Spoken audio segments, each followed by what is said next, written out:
Good afternoon, or good morning if you're on the West Coast like me. Jed Brewer here with the Below the Line Club and Study Groups.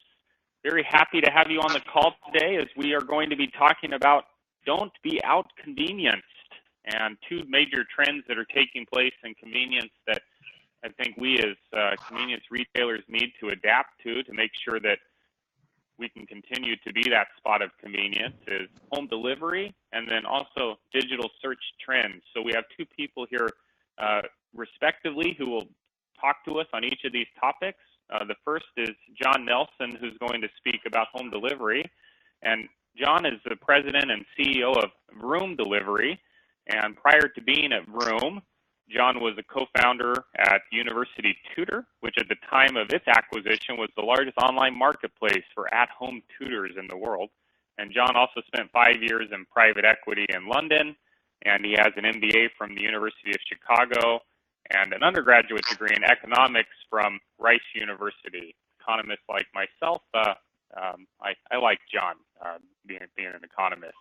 The second person, Frank Beard, will be talking about digital search trends and how we are now using iPhones and voice search and all this to find the locations that we shop at and how we need to prepare to take advantage of that trend. And Frank is with Gas Buddy. He's an evangelist, analyst for convenience store trends. He's also a frequent speaker at industry events such as the NACS Show. He's previously presented on the topic that we'll be talking about today during Sigma's spring conference in Orlando. And Frank's out of Des Moines, Iowa, travels frequently. He's a cyclist and enjoys visiting convenience stores across the U.S. to learn about what they're doing on the inside. So Frank and John, very happy to have you guys on the call today. And we'll go ahead and jump right in. But before we do, just for the audience, we want to make this as interactive as possible. So what I would encourage you to do is if you have a question, because I have you on mute, to type in the GoToMeeting framework your question, and then I will be able to read that question and I can relay it on to the speakers as we go through. So please relay those questions and we'll make sure we can get it answered for you. So with that in mind, John, tell us about not being out-convenienced and how home delivery and big tech are operating in our system. Sure. You can still hear me okay, right, Frank and Jed? Yep. Yes. Yep, everything's coming. Cool. Well, thanks, Jed. So as Jed said, the topic here is don't be out-convenienced by big tech. What we'll go through first is sort of looking at the grocery space as an analogous industry that's seen massive push towards e-commerce and delivery in the last few years. We'll look at some big tech companies that are now moving specifically into the convenience space. And then we'll look at some methods of how convenience stores can compete with some of these bigger new entrants in the space. And then we'll also take a dive into some of the analytics around some of the consumers, what people are buying and what they look like. Sounds really good. Thanks. So as I said, first we're going to look at some industry trends. So Nielsen estimates that the dollar amount that people will spend online on groceries on an annual basis will reach $100 billion by 2022. And also by 2024, that 70% of grocery shoppers will do at least some of their grocery shopping online. This represents, by 2022, $850 for every single family in the United States. And it's currently growing at about 30% year over year. Data collected suggests that while people are shopping online more and more, it's actually not cannibalizing in-store shopping. In fact, it's actually those stores that are offering e-commerce solutions is actually driving more people into the store as well. Right now, 46% of online grocery people shop for their groceries online at least part of the time. But those same 46% are going into the stores an average of 1.7 times per week. That's compared to 1.6 times for the overall average. So showing not only is it not cannibalizing the in-store visits, but it's actually increasing it slightly. online grocery sales are growing at a rate of 10 times faster than in-store sales. Brickmeats Click estimated that in 2019, this means that those providers of grocery for delivery on demand stand to grow their overall sales 25 to 35% in 2019.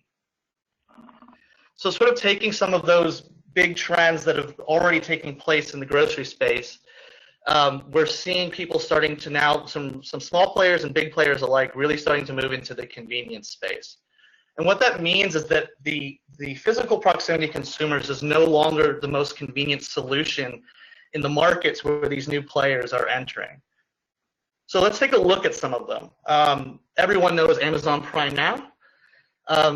They will deliver products including convenience items, beers, wines, liquors in a lot of locations with free delivery to consumers' homes in under 2 hours and for a fee in under 1 hour. They're currently operating in over 50 cities nationwide, and you can expect them to continue to grow. Then I want to take a look at GoPuff, what we call the sort of rapidly growing startup. What they do is they set up distribution hubs in strategic locations. They load them up with around 3,000 primarily convenience SKUs, including alcohol and tobacco products. And they deliver on demand, usually within 30 minutes for just $2 fixed per delivery. They have no physical retail footprint. They have a delivery-only model operating out of those centralized hubs. This allows them to operate very CapEx light.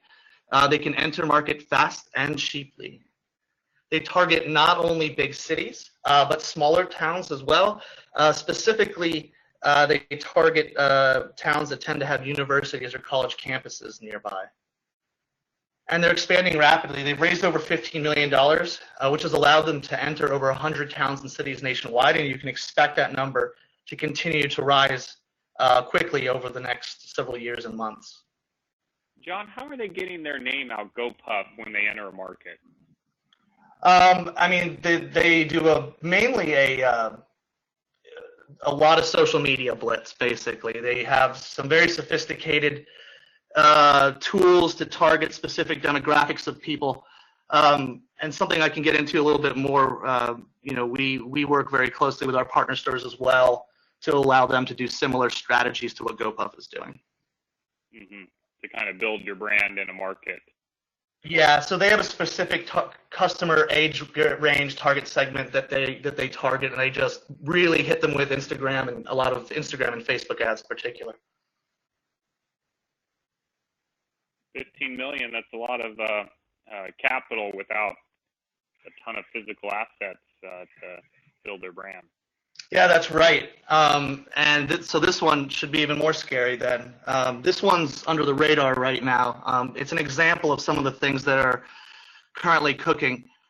City Storage Systems, formerly known as Cloud Kitchens, what they started was basically leasing space to delivery-only kitchens that would have a delivery-only home delivery model to keep sort of prices down, keep costs down for those businesses. But what's happened recently is one of the founders of Uber came in, injected $150 million into the company, and installed himself as the CEO with the idea of using the centralized hub model not only to do food delivery, but also to target grocery, basic convenience, and a host of other things. Like GoPuff and some of the others, they've got no walk-in retail footprint whatsoever. It is an e-commerce only, delivery only model. And like I said, he's put $150 million of his own money into this. So you should expect them and others like them to start to appear in the next 12 to 24 months. So the question then becomes to sort of chains of convenience stores is how can you compete? How can you participate in this market as it's about to explode? So first we'll look at some of the advantages that chains of convenience stores have. Well, one advantage you have is you already have an existing network of stores. These can act as sort of these centralized delivery hubs that some of these other people are building. But because you have this broader network, you also have a whole lot of other assets that can be used to market and promote the service as well.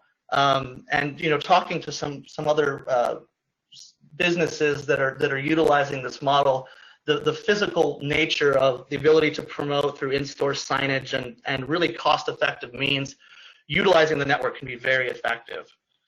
You already have inventory, so unlike these guys, you don't need to buy any inventory to start operating the service. And because of those two factors, that the network already exists and you already have the inventory, you don't need to invest really heavily in the CapEx into the network since it's already there. And then the final advantage that the stores have that we find is that there's this local brand power in the unique products. Most convenience store chains have products and brands that people identify with, that they grew up with, that they're used to. These new e-commerce players are going to primarily target popular but national CPG brands, and won't be able to have these sort of unique characteristics of a convenience store business that's been around for 50 or more years. So the question that always comes up then is third party or do it yourself. So we'll kind of dive into the question for you, if I can interrupt you for a second. Sure. But you had mentioned the unique products. The basket that you see with the stores that you work with, how much of it is Hershey bars that customers are buying via delivery versus T-shirts or more trinket? Sure. So there's two big factors that that contribute to what the basket looks like, and I actually have a slide towards the end where we can break down some of this. But really, it's a nature of, one, obviously, what is available in the stores. Do you have hot prepared foods that need to be made, or are you selling stuff that was made in a central kitchen? Then there's also the sort of rural versus urban nature of the business. Rural stores will have less competition. In a lot of places in the country, there is no third-party availability, and you see that leading to the delivery operations having a heavier food basket versus alcohol, tobacco, and CPG products. So, any business we work with, I can take a look at sort of their product offering and their distribution of stores, and we can kind of come up with what a composite basket might look like. I know it's a very broad answer to your question, but it is sort of chain and region specific. Yeah, that makes sense. And a question that came in from a member of the audience, as we talk about GoPuff or some of these other new entrants into the space, what is their delivery model? Are they using light-duty vehicles, passenger cars that are traveling around making the deliveries? Are they trying to organize it onto trucks? Yeah, they're sort of an Uber-like model. They have people that an order comes in and a driver picks it up. People utilizing their own vehicles. We recommend stores that are trying to operate a model, not have quite that level of the sort of people always on the road, but the ability for people to use their own cars, their own vehicles, continues to keep that cost of delivery down. Mm-hmm. And sometimes when these big, either private equity or publicly backed companies or new entrants, think of Tesla, where they have lots of money, maybe they're pricing at a level that isn't profitable to build their business. That's kind of stage one. Where is GoPuff or some of these others? Are they pricing competitive? Are they subsidizing stuff to build market share? Do you have a sense where they're at? Yeah, I would. I've looked at some of GoPuff's pricing. I would say they are competitive to maybe slightly higher margins. Definitely something that would not put pressure on the stores to drop their pricing. Where they do come in cheap is that fixed delivery fee, where they're only charging $2.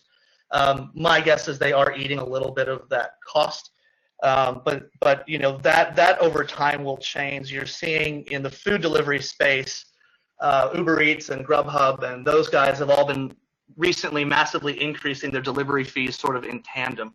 But at the moment, they are doing the delivery part of it for quite a low fee. Mm-hmm. Thanks.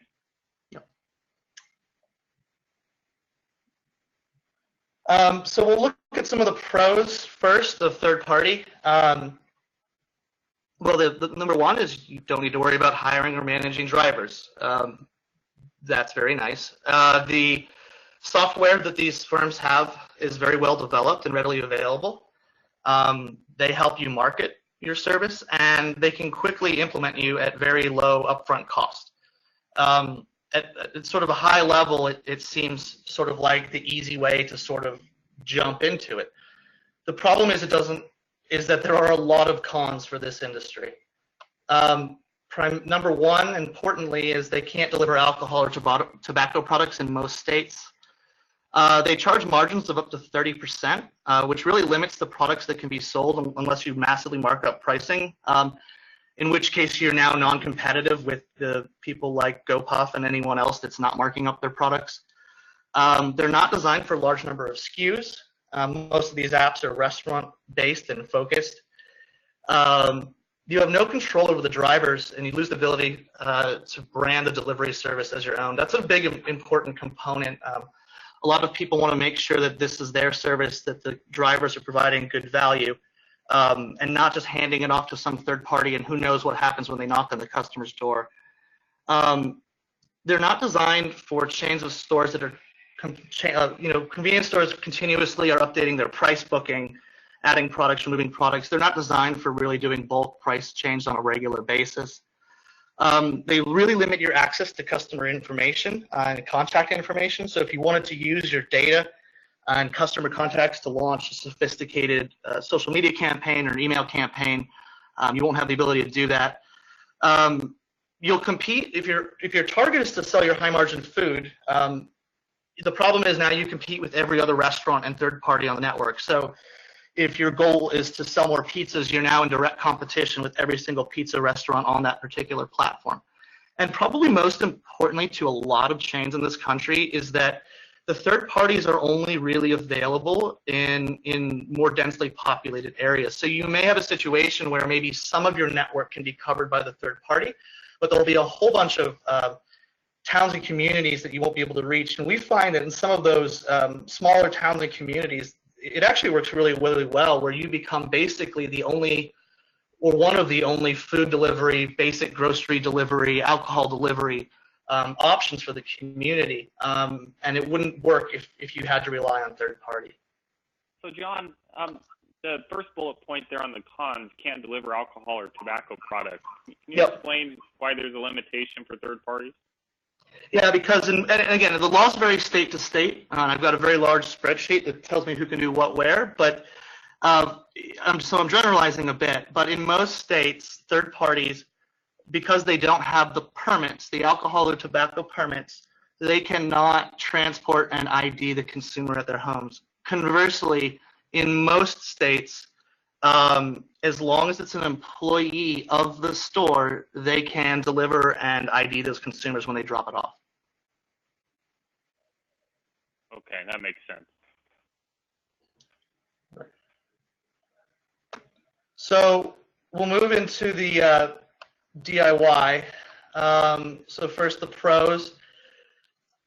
Branded with your business, serviced by your driver, so you have control over the logistics and the people that are actually going to be interacting with the consumers, and you can brand them with T-shirts and everything, so they become kind of mobile marketing tools.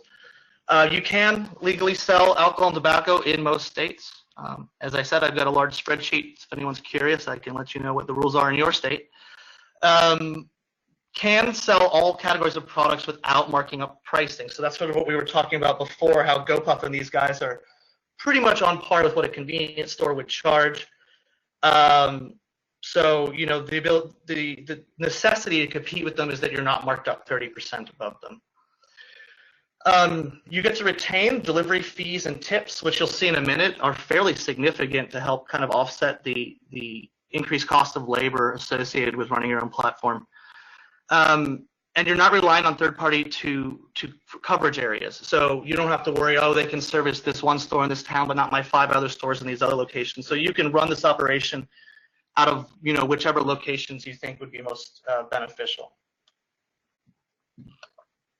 There we go. Cons. One, you may need to hire additional staff. There are ways to help mitigate this, but in all likelihood, you will at a minimum need to probably extend hours of certain employees. You may have an increased insurance costs associated with operating a platform. You'll need to do a lot of the marketing yourself, but as we've mentioned, especially if you've got a loyalty program with a large customer list, if you've got a large physical presence through your store network, this can actually be done fairly cost effectively. The one part that is the hardest to do and the most expensive is the building of the tech infrastructure. To try to do it yourself, you'd be looking at hundreds of thousands of dollars, if not more. Will likely take 1 to 2 years to develop. Plus, you'll have ongoing maintenance cost of the system in the tens, if not hundreds of thousands of dollars ongoing. So that's the piece that we've built to make manage and operating your own e-commerce and delivery platform easy, where you don't have to worry about the tech infrastructure. We are a full stack e-commerce solution specifically designed for this industry to manage every aspect of an e-commerce solution. So what that means is for consumers, we've got website and mobile apps for them to be able to place orders. We've got technology that sits in store that allows the stores to manage the inbound orders as they come through. Then we have management level software that sits in the office that allows you to access the status of any stores. If you need to actually pull up a store's portal, to assist the store, you can do that. You can manage the price book updates. You can see transactional histories, accounting tools, and everything you need to manage your system from one centralized location.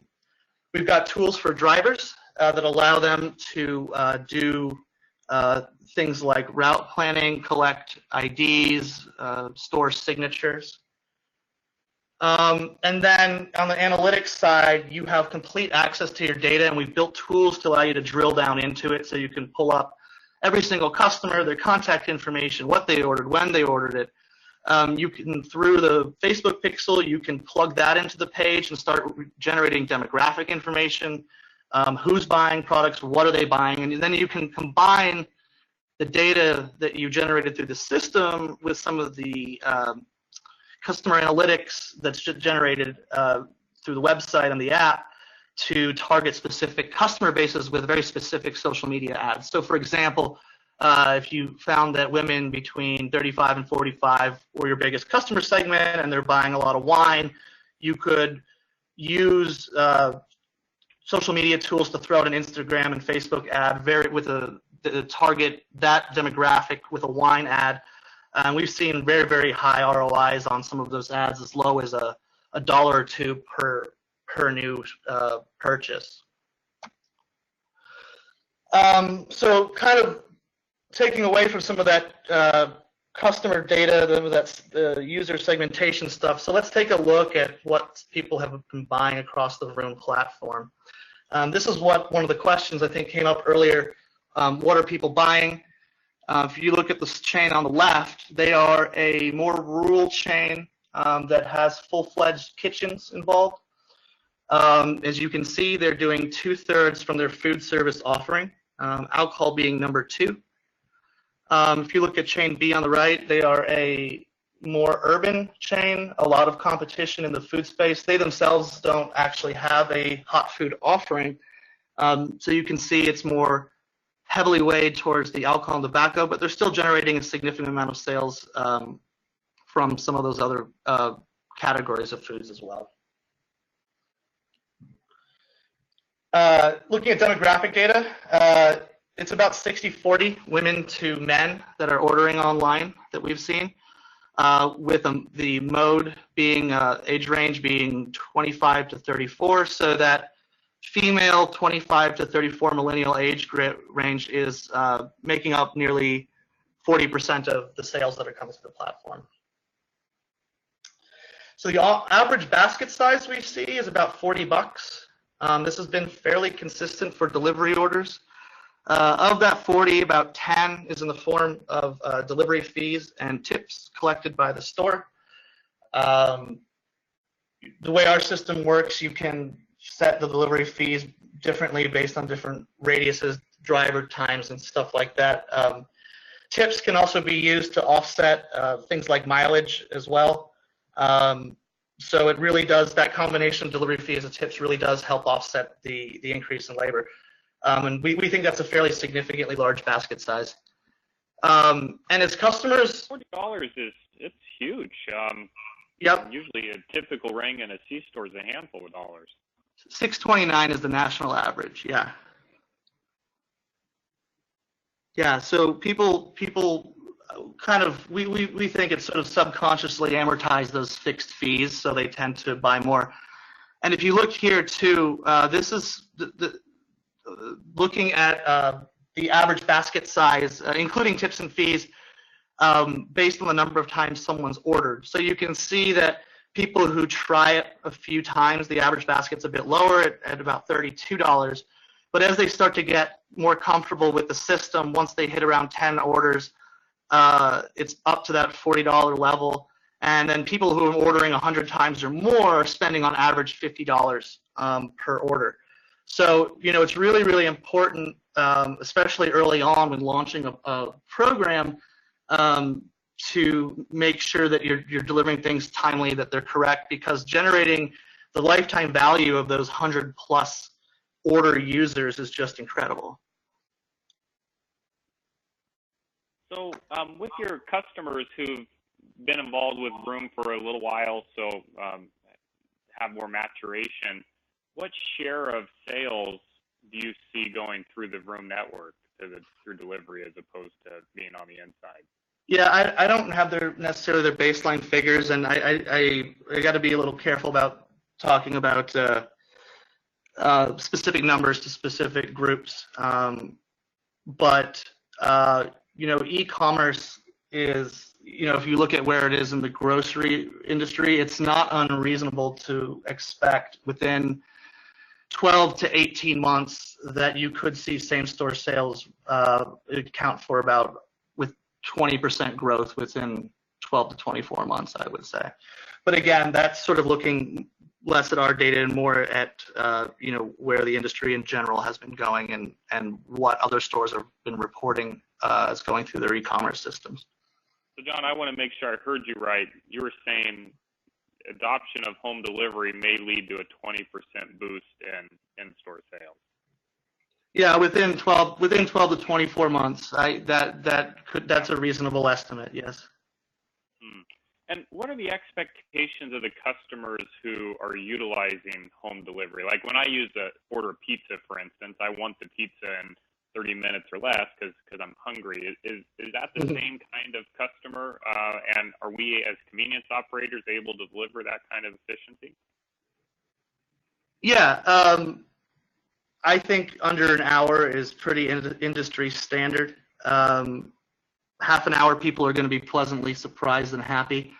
For those orders that don't contain something that needs to be made on demand, so when you're talking about a case of beer, some cigarettes and snacks, because there's no lead time on that, it's really easy to get that there within the hour, even if they can't get it out the door within 15, 20 minutes. If it's only a 5-10 minute drive, because there's no prep time, it's pretty easy. When there is a pizza option, it is something that needs to be factored in. But as I said, within an hour, consumers are reasonably content with that time period. Mm-hmm. And if I'm getting the concept right, as a convenience store operator, I hire my own drivers. I can dress them how I want to, a company shirt or whatnot, and customer places the order via the app, and my driver picks the order and goes out and delivers it. Yeah. I hope she doesn't mind the shout out, but if Nancy and Wesco, I don't know if you're on the call, but I would recommend anyone going to their Facebook page and taking a look at they've branded their delivery service Go Wesco. They've got all the men shirts. They post almost every week or almost every other weekend with their actual drivers holding a pizza and a case of beer. I think sort of giving that familial face, but then very, very branded with their colors and their stuff. I think they've done an excellent job with that. Mm-hmm. Yeah, an interesting point that you made about delivery is not necessarily a cannibalization of your sales, but it's an augmentation, which is a new way, at least for me, for thinking about it. One question that came in from the audience, it just says, can your product provide raw data that we can consume in our system of record and data warehouse? Yeah, I mean, we give full access to all the data. You can either consume it in a raw format and analyze it yourself. We've got tools to allow you to drill down as well. But yeah, we think the data component is actually a very important component going forward, to understand your consumers and what they're buying and how to find more people like your high value customers. I'll give you an example. You can use some of the analytics tools provided by Facebook and Instagram to target what they call lookalike audiences. So once you've been operating for 4, 5, 6 months, you have some power users, people that have ordered 10 plus times, you can start to use Facebook's tools to find other people in the area that Facebook thinks have similar buying habits to them.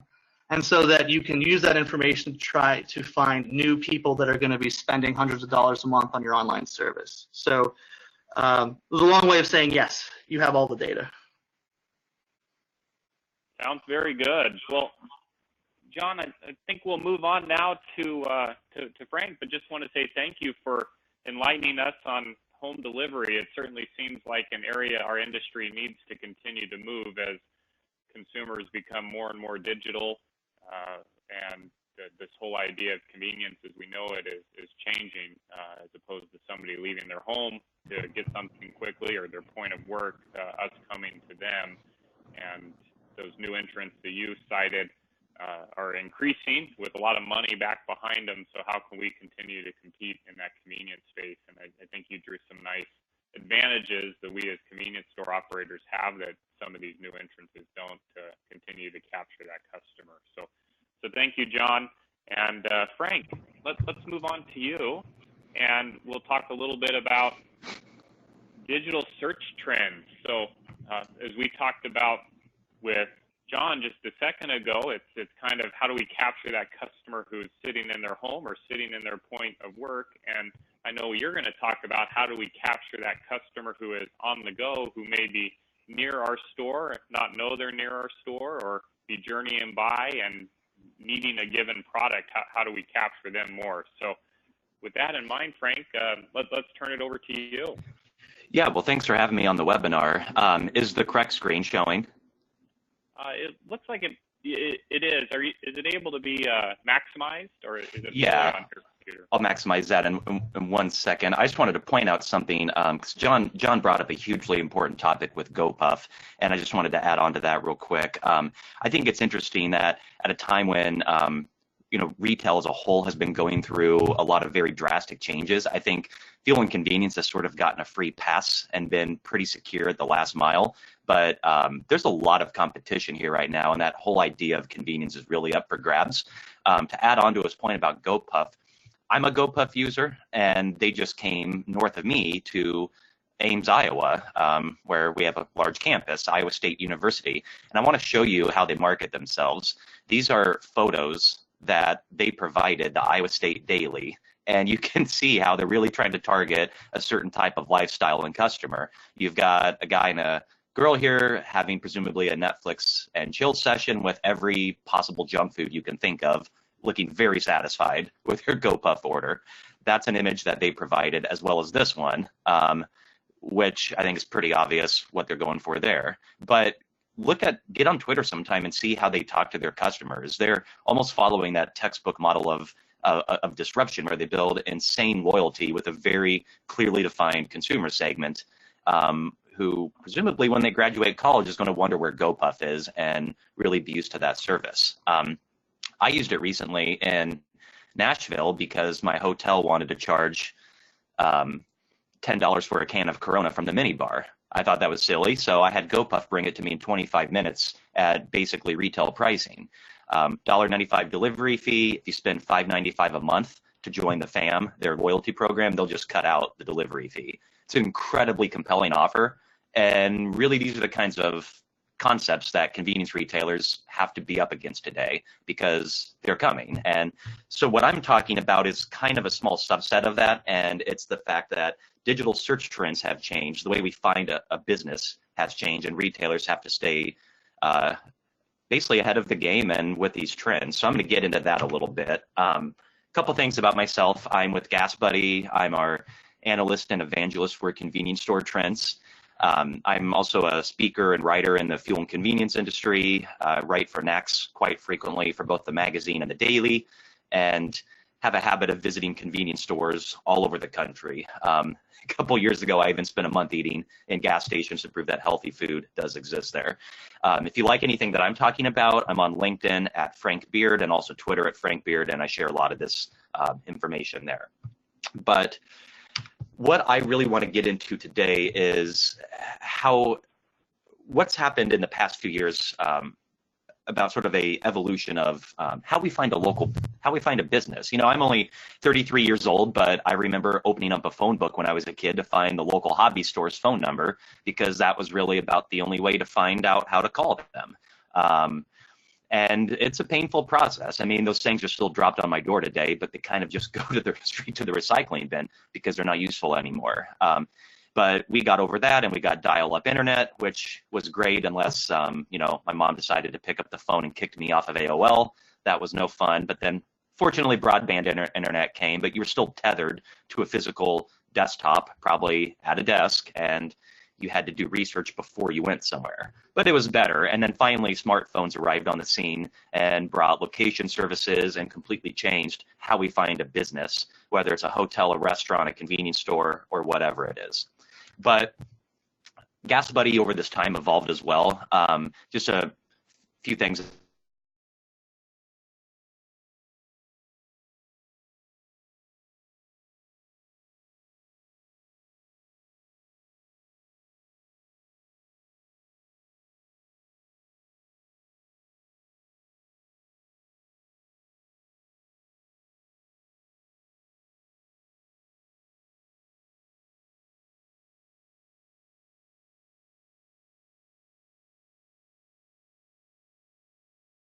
Now we're a platform with more than 80 million downloads, more than 12 million active monthly users, and basically just kind of a travel companion for people who want to find a convenience store.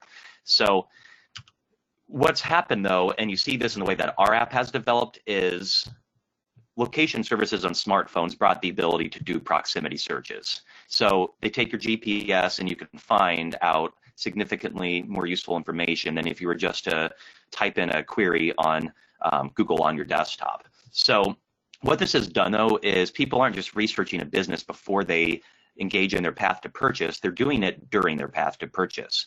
So whether it's GasBuddy, whether it's Waze, Apple Maps, Google Maps, there's multiple platforms, and all of us tend to use many of them.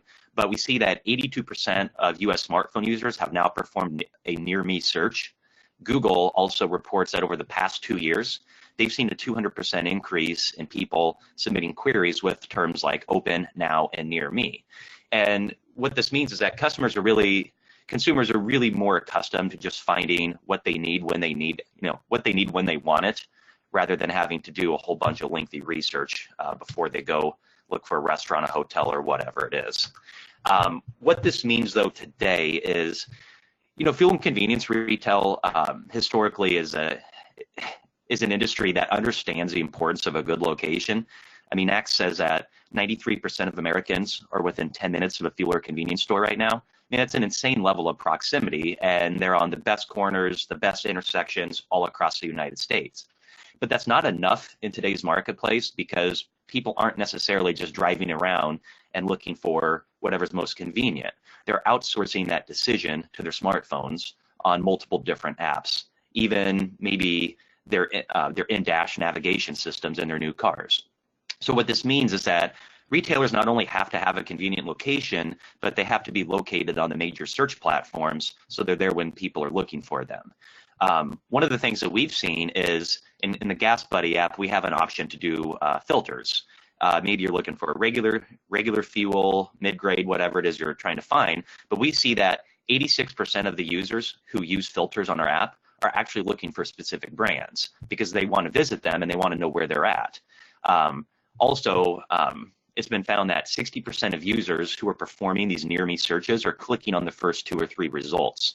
So it's absolutely important that you're there when people are looking. The problem is if your listings are inaccurate, though, beyond being annoying, people are just going to bypass a business that's not there or has bad information.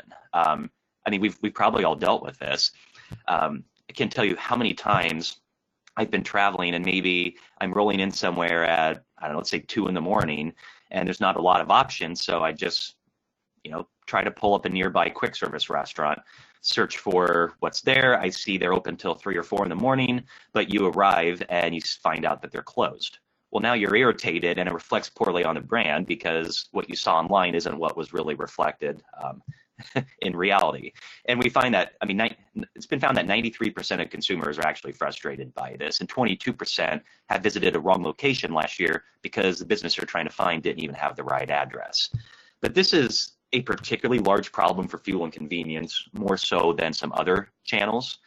And there's a few reasons why. As you can see on the right here, these are actual reviews that I pulled from the Gas Buddy app that are showing people are frustrated by this. One is this industry is going through a lot of mergers and acquisitions right now, and this has left behind basically a graveyard of outdated listings. When one company acquires a small chain or what have you, those listings don't automatically update online. I mean, someone has to go in and make those changes. And when it's not done, it gets incredibly confusing for customers. Another is that this is an industry that sometimes has dual brands operating at a single site.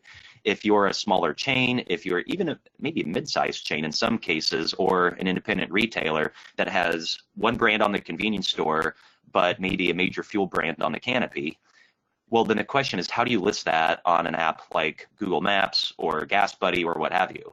The simple answer is both should be there, but historically there's been some ways that's been kind of difficult to achieve. And some convenience store brands, as a result, are really hard to find on some of the major platforms. I've been in a situation where I'm trying to find a brand that has maybe 75 convenience stores, and I can't find them on Google Maps. But when I search for their fuel brand, suddenly they pop up. And that's great for maybe fans of that fuel brand, but if someone's trying to find a convenience store, it doesn't really help them out. We actually built a feature into our app called Dual Branding, which fixes that by just displaying both logos. But still, that's an issue where there's a lot of work to be done because a lot of brands haven't updated that yet. But the other is, I can go on Google Maps and book a hotel. I can find a lot of information on other verticals, but fuel and convenience has just been very slow to leverage this technology. And I think that's limiting how many people are being pulled off these platforms to be sent to their stores. This is also that, Frank. I've been in towns before that are foreign to me and search for the nearest gas station, and you get that inaccurate listing as you're going to one. You drive by another gas station, you're like, oh, that wasn't on my map. I would have just gone there. And just was in a different part of town the other day, and at a store. This is the town I live in, and did oil changes near me because I thought, man, I should get my oil changed while I'm over here, but I wasn't as familiar with what the options were. So it's certainly, heck, if I'm doing it, I know other people are doing it as well. Oh, absolutely. And it is so frustrating as a consumer. I do this thing where I do an annual road trip to the NACS show and visit all the best convenience stores with a friend of mine who writes for NACS magazine. And, we were on this road trip in 2017 and had done all this research of who has the best food, who has the most unique food. And sure enough, we ran into some locations that we just happened to spot that didn't come up in any of our research. And we do this for a hobby. If we can't find them, then you can bet your average consumer definitely is not going to find them. And one of them had proprietary barbecue with a smoker that was made out of an old butane tank that they attached a motor and a rotisserie spigot and had a 40-foot plume of smoke coming out of it. It was really pretty impressive. I wanted to leave a nice review, and I tried pulled up on Google Maps and it didn't exist. And I'm sitting here thinking of all the truckers that could have been to this location, who are probably tired of eating the same food, but when they search for stations, they're not going to find it. And that's kind of the problem that we're talking about here. And this is especially concerning because voice search is sort of one of the, you might say, the next step in this trend. I don't know about everyone listening, but I've almost stopped typing out text messages and I just go voice to text now because it's so much easier than taking the time to physically type a text message. One of the things we see, though, is that search queries are moving to voice searches as well. It's just so much easier. And with the spread of digital voice assistants, you know, how many of us have Amazon Echo products in our house now, or Amazon Alexa products? That's just sort of where things are going. And voice search is even more sensitive to accurate listings because unlike a search query in a search engine or in a map app, you're only getting one result back. You can see an example on the right here. We built a Alexa skill to coincide with the launch of their Alexa Auto product, which over 1 million people pre-ordered. I just finally got mine. I think it was last month. I was on the waiting list for 8 months and it finally shipped. But over 1 million people pre-ordered this device to put in their car that's going to allow them to access Alexa even over the music they're playing. And you can see here, at Sigma's conference, I did this during the presentation, but I just said, hey, Alexa, ask GasBuddy where the closest station is. And they identified the racetrack that was right by the resort. But you can see only one result comes up. So that's a really great thing for businesses because if you have accurate information on the platforms that they're pulling from, well, they're just giving that one location and not saying anything about their competitors, really. But if you don't have accurate information on these platforms, then someone could be a couple blocks away from your station and they're going to send them somewhere else because they're not displaying your site. But we see that 60% of mobile searchers are using voice search now. And I mean, 111.8 million, according to a report that came out recently from eMarketer, 112 million people in the US are going to use a voice assistant at least monthly during 2019. So this is, again, a growing trend that's here right now, but is only going to continue to build. One of the things that's just this particular example here, how confident are you in that gas price that just got pulled up? So the gas prices are going to depend on a couple things. So again, we're historically a crowdsourcing platform that relied on GasBuddy users to submit gas prices. Increasingly, though, we're working with retailers to directly take their gas prices and update them automatically through our Business Pages platform. So, you know, I'm not sure how much I could share about clients, so I can't say one way or the other, but a lot of major retailers are going to find that their prices in our app are submitted by them in large files. So we're getting their absolute accurate prices in many cases now, which is also good for retailers because if someone arrives and they see the wrong price, they're not going to blame the person who submitted the wrong price. They're going to blame the retailer probably. So it's, but we're pretty confident on the pricing. I'll just say that. Thanks. One of the things, though, that we did, you know, for full transparency, we decided to build a listings management service from the ground up that was designed specifically for fuel and convenience. And we've been doing this long enough now that we can actually take a look back and see what happens if you update your listings and make them accurate. What kind of results can you expect? Well, one of the things that caught us by surprise is, and maybe we didn't anticipate at first, is that a lot of the stations, their location pins were in the wrong place. We found that 37% of our client stations, before we cleansed their listings and made sure they're accurate, had their pins 11 to 50 meters away from their actual locations. So, I mean, 11 meters could be maybe, instead of being at the store, maybe it's toward the edge of the forecourt, maybe it's a little outside of the property, but 50 meters, I mean, you could be sending somebody to a wrong location, and we had some that had their location pins even more off. So, oops, let me mute my email there. But one of the other things that we found for one of our clients is that they had a 17% uplift in station detail impressions only after 8 months just on the GasBuddy app. So we have seen some really good results with that. One of the things that I found really impressive, though, is we recently took a look back at a large convenience retailer client and looked specifically at the results on Google Maps using Google My Business data. So, without going into all of this, because this is a lot of information, I want to focus on one thing I circled here, which is an update, a uplift in the amount of people getting directions to stores. Total searches, phone calls, and all that are great, but someone getting a directions to your store, that presumably carries the intent to purchase. We saw that from 2018 to 2019, they had a 15.4% uplift in directions, which is pretty significant.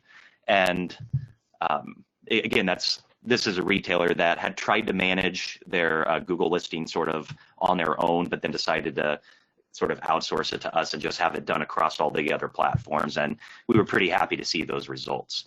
So what can you actually do as a retailer here? I just want to share a couple tips. Really, the first thing is work with a trusted partner. Most of your major location platforms, they have free tools that you can go in and update your stations across your brand.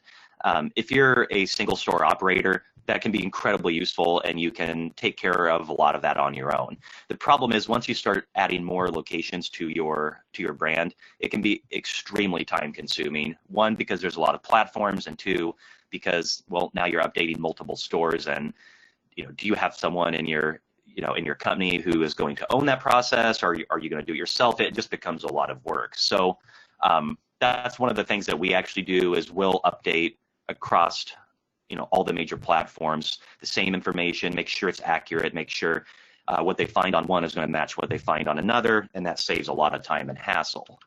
But it's also important to focus on certain key information. One thing I think is interesting is there's a study recently came out about voice search readiness by a company that we work with called Uberall that analyzed 73,000 businesses and found that only 4% are voice search ready, meaning that they have the right information on the platforms that tend to drive a lot of voice search queries. But what I thought was interesting is they identified 6 pieces of information that are absolutely essential to have accurate and updated across all the platforms. Number 1 is your address for obvious reasons, but also your opening hours, your phone number, your business name, your website, and your zip code. Again, those are probably some of the key things that you should be focusing on if you were going to be doing this yourself. But another thing I would challenge retailers to consider is certain platforms do allow photos to be uploaded, and I'm always amazed by the amount of retailers who don't leverage this appropriately. I like to go back and look at the statistics that I have on the photos I've submitted on Google Maps at different stores, for example, just as a consumer. And there's locations that have had photos of mine being viewed over 70 to 100,000 times. That's a ton of impressions. And as a retailer, you have the ability to upload your own photos on a platform like Google Maps. Here's an example of one of my friend's stations in Minneapolis, and it's pretty clear what kind of vibe you get at the store. It's a lot of local products. It's sort of a trendy place, and that whole vibe is conveyed through the photos that he's chosen to upload on his own station. But a lot of retailers don't have accurate photos, and these are a quality signal to every potential customer who encounters your site on something like Google Maps. There's a retailer not too far from me that's located by a major college campus that has some amazing proprietary food service. I'm from Iowa. I know what a good tenderloin looks like. It's a good tenderloin. But I was amazed by the fact that they didn't have any photos of this on Google Maps. And I'm sitting here thinking, they're by a college campus. They're presumably open late. Why wouldn't they put a photo of that there? There's so many people who would probably wander in fairly late in the evening to buy one of those if they knew that it was there.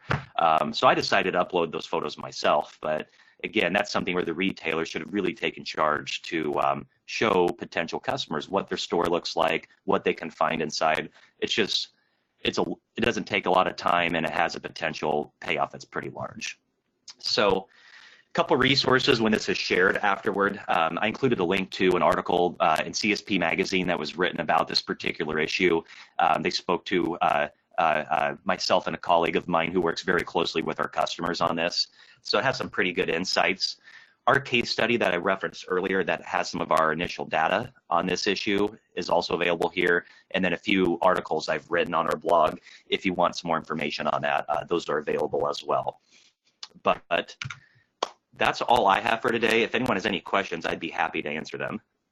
Yeah, well, thank you, Frank. And yes, these slides for both presentations will be sent to you, the audience, after the call, and take me a little bit to get them uploaded and posted, but you'll be receiving them. I know Frank and John would be very happy to follow up with any questions should you want to contact them afterwards. But before we sign off here, I do have a couple more questions, and then also if you have a question, please do use that GoToMeeting dialog box and type it in. Question, John, back to delivery. Yeah. We didn't really delve on delivery costs at all, but you had what, it was about a $40 typical ring. How much of that gets eaten up in delivery costs, and can you still make it economical to make that delivery? Yeah, we've done some pretty tight analysis on it. It varies a little bit, obviously, from location to location, and what employees are being paid, and sort of how you're structuring it. The sort of break-even point is somewhere in the range of 5 to 9 deliveries a day, which should be achievable within the first month or so. Again, we provide more than just the software. We work very closely with the stores. We look at your stores, your current head count, and ways to minimize that overhead, sort of on a consultancy basis, as part of our solution. So what that means, for example, if you look at what like Wesco has done, they're only delivering out of their locations that have the full made-to-order food and pizza, meaning they've got a high head count in the store. So what they are able to do, and what we recommend to other businesses like them, is that early on, when you're only maybe getting a few deliveries a day, you may be able to utilize your existing head count. So you have people that have a dual role functionality, where they have an in-store role, but they may run out, maybe take turns doing one or two. It sounds like you're breaking up there a little bit. Person. I'm getting some feedback, John.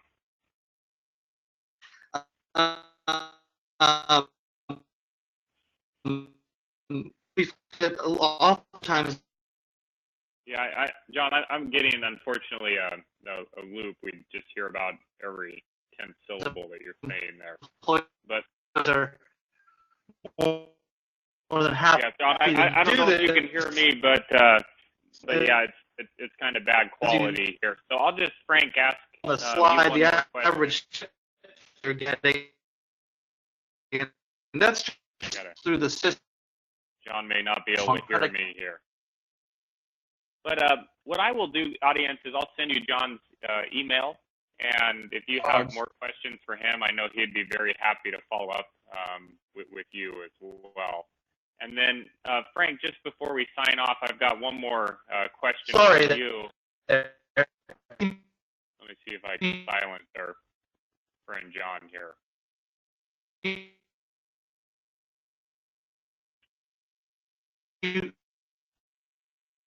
All right, so Frank, you still there? Can you hear me?